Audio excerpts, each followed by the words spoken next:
성도 여러분, 설교에는 세 가지 요소가 있습니다. 첫째는 설교자입니다. 말씀을 전파하는 사람이 있어야 합니다. 오늘 본문에서는 디모데가 되겠죠. 둘째는 회중입니다. 말씀을 듣고 반응하는 사람이 있어야 합니다. 오늘 본문에서는 에베소 교인들이 되겠죠. 셋째는 성경 본문입니다. 설교자는 자신의 정치 이념이 아니라 성경 말씀을 선포하는 사람입니다. 그리고 그 본문을 깨닫게 하시는 성령 하나님의 도우심이 있어야 합니다. 우선 설교자에 대해서 말씀드리겠습니다. 설교자는 말씀을 전파해야 됩니다. 때를 얻든지 못 얻든지 말씀을 전파해야 됩니다. 이 말씀을 때를 가리지 않고 길거리 나가서 전도하라는 말씀으로 해석하는 분들도 있는데, 사실 오늘 말씀은 전도에 대한 말씀은 아닙니다. 전파한다는 말은 헬라어로는 케룩소라고 하는데요, 거의 설교를 의미하는 단어로 사용되고 있습니다. 그러니까 설교자들은 이 말을 자신에게 적용해야지 회중에게 적용해서는 안 됩니다. 그런데 설교하기 좋은 때도 설교하기 좋지 않은 때도 있습니다. 말씀을 준비하면서 성령 하나님의 은혜가 흘러 넘칠 때가 있어요. 반대로 말씀 준비가 힘들 때도 있습니다. 복음에 갈급한 회중들이 있을 때는 참 설교하기 좋습니다. 그런데 회중들의 마음이 닫혀있을 때는 참 설교하기 어렵습니다. 회중이 복음보다 정치를 더 좋아할 때, 복음보다 돈을 더 좋아할 때 설교하기 쉽지 않습니다.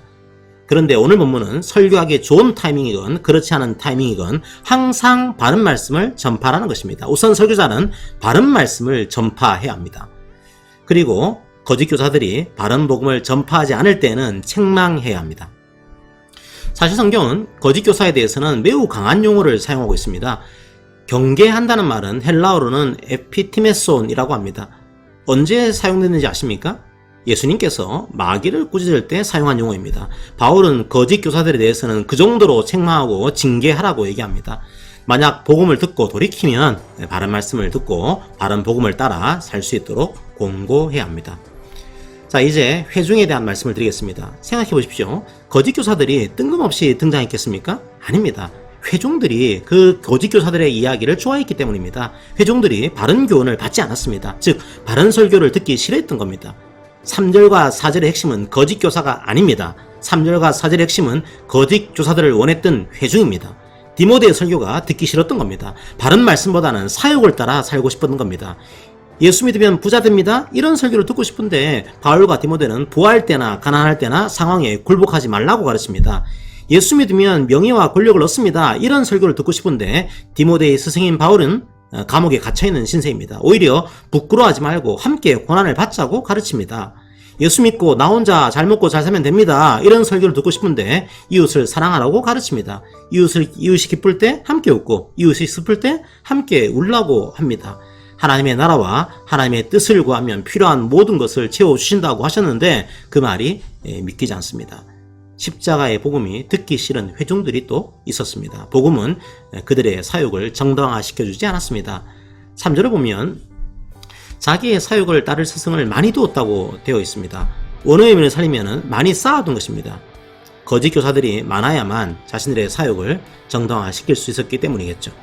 거짓 교사들이 많아야지만 바울과 디모데에게 대적할 수 있었기 때문이겠죠. 거짓 교사들은 그들이 듣고 싶은 말을 해줍니다. 오늘 본문에서는 귀가 가려워서라고 되어 있는데요, 공동번역에서는 자기네 귀를 만족시키기 위해서 라고 번역합니다. 새 번역에서는 귀를 즐겁게 하는 말을 들으려고 라고 번역합니다. 거짓 교사들은 디모데에게는 들을 수 없었던 말을 해준 겁니다. 그리고 거짓 교사들은 그런 회중들을 이용해서 말씀을 혼잡하게 합니다. 말씀으로 장사를 한 거죠. 설교의 문제는 단순히 설교자의 문제만은 아닙니다. 진리의 말씀을 듣지 않고 쓸데없는 이야기에 귀를 기울이는 회중의 문제이기도 합니다. 이런 시기에 우리는 어떻게 해야 될까요? 신중해야 합니다.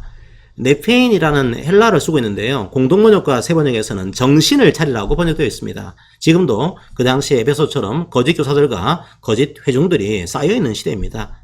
우리 교회는 거짓 교사와 거짓 회중이 되지 않도록 항상 깨어있기를 기도합니다. 특별히 복음을 위해서 사역할 때 고난이 닥칠 수 있습니다. 거짓 교사들과 거짓 회중들이 복음을 왜곡할 수 있습니다. 거짓 교사와 거짓 회중이 참 설교자들을 괴롭힐 수도 있습니다.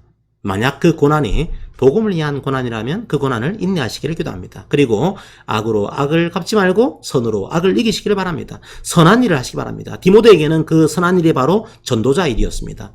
저는 이 교회에서 바른 말씀을 전하는 일을 감당하겠습니다. 여러분들도 여러분 각자의 일터와 가정에서 선한 일을 하며 여러분의 직무를 다하시기를 기도합니다. 아멘.